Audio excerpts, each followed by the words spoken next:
वंदे मातरम। नमस्कार, जय श्री राम। आखिर यहाँ दौड़े वहाँ दौड़े, यहाँ दौड़े वहाँ दौड़े और पवन खेड़ा को वो चीज़ मिल गई जिसके लिए वो मारे मारे फिर रहे थे। इन्होंने 5 अप्रैल 2026 को असम चुनाव से ठीक पहले, मतदान से ठीक पहले, 9 अप्रैल से ठीक पहले प्रेस कॉन्फ्रेंस करके और वहाँ के मुख्यमंत्री हेमंता बिस्व शर्मा की पत्नी रिंकी बुनिया के खिलाफ इतना गंदा, इतना ओछा आरोप लगाया और कहा कि इनकी संपत्तियां वहाँ हैं, दुबई में संपत्ति है, इनके 3 इनके पास पासपोर्ट हैं। और शब्दावली इतनी घटिया थी कि कोई भी सहज रूप से ये कह सकता था कि ये गलत कर रहा है इंसान। कई लोग वैसे भी पवन खेड़ा की जो प्रस्तुतियाँ होती है प्रेस में बात करते समय, उनके चेहरे पर जो विकृति के भाव आते हैं उसको पसंद नहीं करते।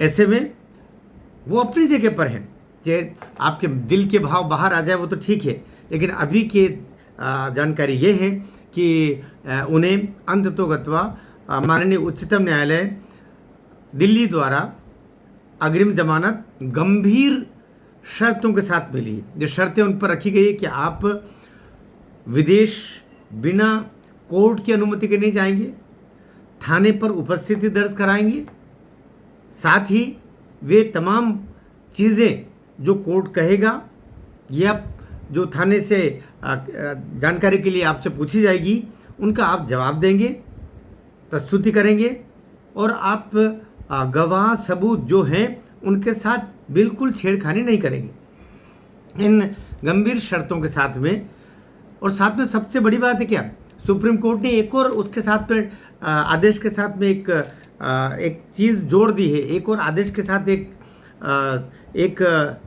उल्लेख किया है कि ट्रायल कोर्ट अर्थात नीचे का कोर्ट वो इन शर्तों के अलावा भी अन्य शर्तें इस अग्रिम जमानत के साथ में एंटीसिपेटरी बेल के साथ लगा सकते हैं।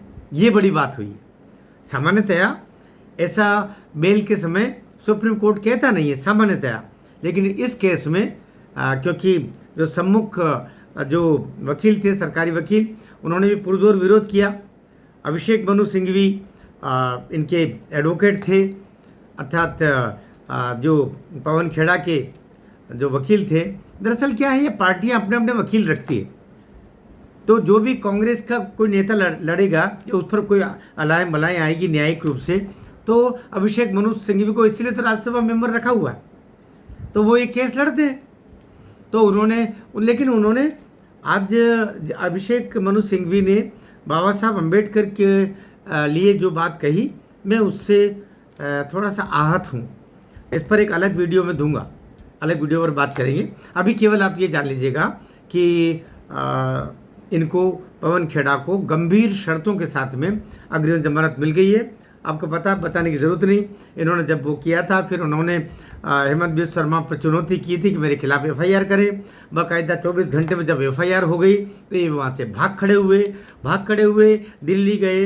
दिल्ली में असम की पुलिस चली गई, ये वहाँ से भाग करके तेलंगाना अपने ससुराल चले गए। जब ससुराल पुलिस चली गई तो वहाँ से ये भाग करके वहाँ के कोर्ट चले गए। कोर्ट से उन्होंने एंटीसिपेटरी बेल ले ली, अग्रिम जमानत ले ली। लेकिन जो आसाम की पुलिस, आसाम का कानून विभाग तेलंगाना हाई कोर्ट चला गया, कहा कि इन्होंने गलत आधार पर ली है, ये निवासी वहाँ का है, यहाँ से इन्होंने बेल लिया ना गलत है, इन्होंने फर्जी आधार लगाया है, लिहाजा वहाँ से उनकी बेल रिजेक्ट कराने के लिए सुप्रीम कोर्ट आसाम पुलिस चली गई। आसाम पुलिस सुप्रीम कोर्ट जब गई तो सुप्रीम कोर्ट ने उनकी बेल निरस्त कर दी वहाँ तेलंगाना हाई कोर्ट की, और कहा कि आप वहाँ जाकर के जहाँ अपराध घटित हुआ है वहाँ जाके आप अग्रिम जमानत लें, अर्थात गुवाहाटी हाई कोर्ट जाएँ।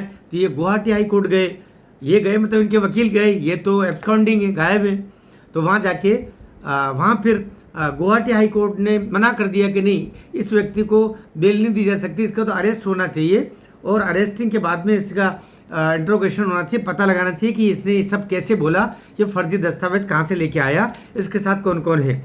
इस आदेश के हाई कोर्ट गोवा के इस आदेश, गुवाहाटी के इस आदेश के खिलाफ ये फिर सुप्रीम कोर्ट गए और सुप्रीम कोर्ट में आज उनको अग्रिम जमानत विभिन्न कठोर शर्तों के साथ दी है। लेकिन मुझे लगता है अभी भी आसाम सरकार और हेमंत बिस्व शर्मा चुप रहने वाले नहीं है। इसका भाई का अभी तो और इलाज कुछ कुछ होगा, लेकिन अभी के हालात में ऐसा है। आपको वीडियो में जो कंटेंट है वो ठीक लग रहा हो तो मेरी चैनल को शेयर आप से आग्रह है कि इसको सब्सक्राइब करें अगर अब तक सब्सक्राइब नहीं किया हो तो, और वीडियो शेयर कीजिएगा, कमेंट कीजिएगा, अच्छा बुरा जो भी हो कमेंट ज़रूर कीजिएगा ताकि मुझे भी पता चले मेरी कितनी गलतियां हैं, कितनी कमियां हैं। अच्छाइयाँ तो क्या होगी, लेकिन जो कमियां हैं उसकी तरफ आप इंडिकेशन ज़रूर करेंगे कमेंट में। मैं आपसे आग्रह करता हूँ मेरी चैनल पर और मेरे वीडियो में यहाँ तक बने रहने के लिए आपका बहुत बहुत धन्यवाद।